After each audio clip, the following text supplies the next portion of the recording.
Baik,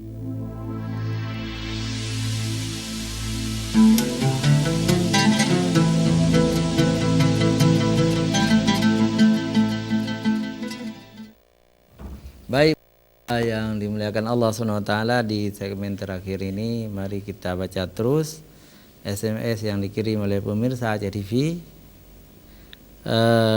Ini dari Pak Hakim di Dusun Teladan, Garut. Assalamualaikum Ustaz. Bagaimana dengan para pendakwah yang menyampaikan hukum atau aturan-aturan dalam agama, tapi agak tampak ragu-ragu dalam menyampaikan hukum-hukum Allah? Mereka takut ditangkap, takut berurusan dengan pemerintah, dengan polisi. Bagaimana pendakwah seperti itu?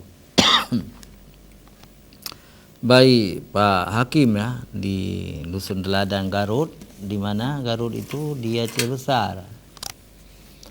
Jadi dekat Aceh TV Garut ya. Garut.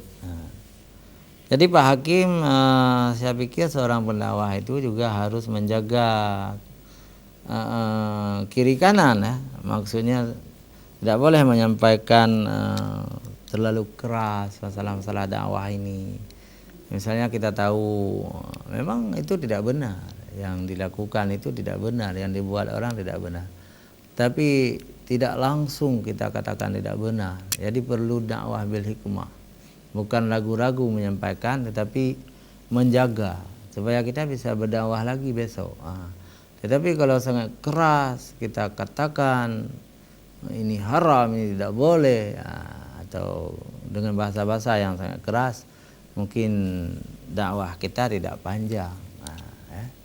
Jadi pendakwah itu harus bijaksana. Kalau kita ingin melarang sesuatu, perlu pendekatan-pendekatan, perlu berdakwah bil lisan, perlu berdakwah bil hal. Jadi kita datangi langsung, kita berteman, kita berdialog, kemudian baru kita katakan yang Bapak buat selama ini itu salah, bertentangan dengan Al-Quran, bertentangan dengan hadis, bertentangan dengan adat istiadat Aceh, harus dihentikan. Jadi panjang. Jadi berdakwah itu jangan kita harapkan sekali berdakwah langsung ada hasilnya, jangan seperti itu. Perlu kita, jadi maksiat itu seperti gunung. Kalau kita naik langsung ke gunung itu kita akan jatuh. Tetapi kalau kita cari dulu pinggir-pinggirnya, kita pegang kepada batu-batu, insya Allah suatu saat kita sampai di puncak gunung. Begitu juga dengan dakwah. Dakwah tidak bisa sekaligus.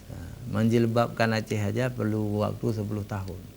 Jadi tidak boleh, tidak bisa sekaligus. Jadi perlu waktu. Jadi pendakwah memang tidak boleh ragu-ragu, tapi berdakwah harus bijak.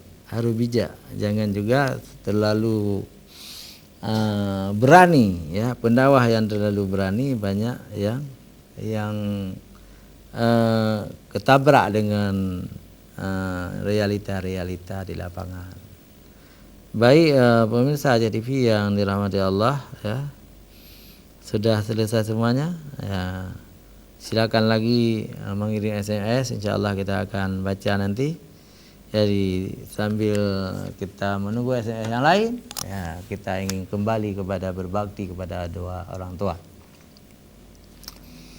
Jadi di hari akhirat nanti, kalau kita menjadi anak yang saleh, menjadi anak yang berbakti kepada dua orang tua, dan orang tua kita juga masuk surga, kita juga masuk surga, Allah akan mempertemukan kita. Allah akan mempertemukan orang tua, kakek-kakeknya, nenek-neneknya yang masuk surga, berkumpul di sebuah kamar surga. Kita bercengkerama, kita bernostalgia, kita sangat senang dengan kakek kita sendiri, dengan cucu kita sendiri, dengan istri kita sendiri. Kalau semuanya beriman dan bertakwa kepada Allah SWT. Tetapi kalau di antara kita tidak beriman, anak durhaka, kita di neraka, orang tua kita di surga. Dan orang-orang durhaka itu, orang yang murka pada orang tua, tentu tidak masuk surga. maka tidak boleh sama sekali kita durhaka kepada dua orang tua. Pemirsa JTV yang dirahmati Allah Subhanahu wa taala, ya, ada hal lain yang perlu kita camkan. Di zaman Rasulullah ada Ikrimah, ya, yang dia itu lebih mencintai istrinya daripada orang tuanya. Dia membeli kain dua helai, yang satu yang mahal untuk istrinya dan yang murah itu untuk orang tuanya. Tetapi waktu dia kasih, dia lebih duluan singgah ke rumah mamanya. Dia mengambil yang mahal untuk mamanya, dia bawa pulang yang murah untuk istrinya. Lalu istrinya mengatakan, "Abang, kenapa yang murah untuk saya? Berarti abang lebih mencintai mama daripada saya." Kata Ikrimah, "Sudah salah saya kasih, nggak apa-apa. Saya sekarang pergi ke rumah mama, saya ambil balik." Jadi dia pergi ke rumah mamanya, "Mama, kainnya sudah bertukar, Mak. Yang mahal untuk istri dan yang murah ini untuk mama." Lalu sang mama sakit hati.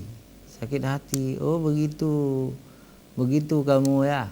Kalau untuk saya yang murah-murah, untuk istri kamu yang mahal," gitu. Jadi mamanya tidak ridha, akhirnya Allah juga tidak ridha. Waktu dia ingin meninggal dunia, dia tidak bisa meninggal. Jadi nafasnya tersendat, ya. Jadi naik turun di dadanya, tidak mau meninggal. Lalu kata Rasulullah, "Apakah orang sakit ini, Ikrimah ini, masih ada ibunya?" "Masih." Lalu ibunya disuruh bawa ke situ. Ibunya mengatakan, "Wahai Rasulullah, dia itu menyakiti hatiku." Ya. Maka kemudian Rasulullah itu meminta supaya Ikrimah itu memaafkannya, tapi ibunya tidak memaafkan. Akhirnya Rasulullah ingin membakar mayat Ikrimah, tapi kemudian ibunya memaafkan. Begitulah besar dosa kita dengan ibu kalau kita sia-siakan amanah ibu. Karena itu berbaktilah kepada dua orang tua, insya Allah Allah akan memaafkan dosa-dosa kita dan kita akan dimasukkan dalam surga. Hanya sampai di sini pertemuan kita, mudah-mudahan berguna bagi kita semua. Hadanallahu iyyakum ajmain. Wassalamualaikum warahmatullahi wabarakatuh.